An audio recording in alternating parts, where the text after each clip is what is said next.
verlöscht. Zum Glück ist Freitag. Mit dem Fabian Unterreger.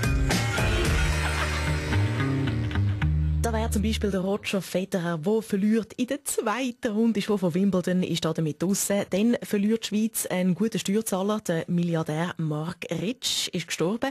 Und jetzt will auch noch der IKEA-Gründer Ingvar Kamprad zurück auf Schweden zügeln. Gehen wir Schweizer jetzt Konkurs, Christoph Blocher? Froffen Sie mir mal zu. Wow, gutes Lager. Und schon wieder ist man froh. Hat man wenigstens ein Milliardär, der sicher nie auf Land abhaut. Tot oder lebendig. Wenn jemand stirbt, kann man ja nichts machen, aber einen guten Steuerzahler, der wegzügelt, das ist natürlich bitter. Was vertreibt der Ingvar Kamprad aus der Schweiz, aus seinem Revier, Fernsehbiologe Andreas Moser? Der gemeine Milliardär aus Schweden verhält sich wie der Nordseelachs. Zum Sterben zieht er sich dort zurück, wo er geboren ist. Anderes grosses Thema diese Woche. Der Whistleblower Edward Snowden ist noch immer auf der Flucht vor den USA und sitzt ohne gültigen Pass auf dem Flughafen in Moskau. Was würden unsere Prominenten ihm raten in dieser verfahrenen Situation? Fußballtrainerlegende Christian Gross. Ich kann ihm Snowden nur einen sicheren Ort empfehlen, wo er sich verstecken kann, dort wo ich bin. Und er hat jemand in letzter Zeit gehört, wo ich mich gerade aufhalte. Eben. Ex-Mister Schweizer Enzo Blumenthal, würden Sie den Snowden bei Ihnen auf der Alp verstecken? Ich versteh's nicht. Jetzt ist endlich Sommer und alle reden schon wieder von dem Snow. Denn das heisst übrigens nicht Snowden, sondern Snowboarden.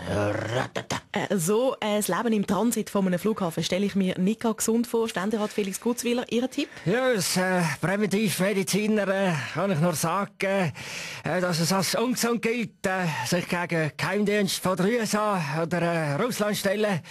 Dagegen hilft nur noch Vitamin B oder Geldkoffer von der Pharmaindustrie. Und dann war die Postfinanz diese Woche in den Schlagzeilen auch noch gewesen. Die Post ist jetzt eine Bank. Bastien Giro, haben Sie ein Konto dort? Ja, ich könnte auch eine Bank sein, wenn ich wette. Also, zuerst mal Folgendes. Aus dem Pöstler wird jetzt ein Banker. Und wir von den Grünen befürchten darum, dass die in Zukunft nicht mit der Töffli-Post austragen, sondern nur noch mit der Porsche. Und gerade noch mal eine dicke Schlagzeile. Das Benzin soll 15 Rappen teurer werden. Das Volk macht da nicht mit. Auch der Musiker der Stefan Eicher wehrt sich. Pardon, nein, ich mache nicht mit. Ich möchte mit dem Diktat nicht unterwerfen und röstle weiter. Mit meinem in Sonnenblumenöl tränkten und eingeriebenen 1960er Citroën DS durch Provence. In meinem Garten grabe ich mit einem Zahnstocher aus nigerianischem Mahagoniholz nach Öl.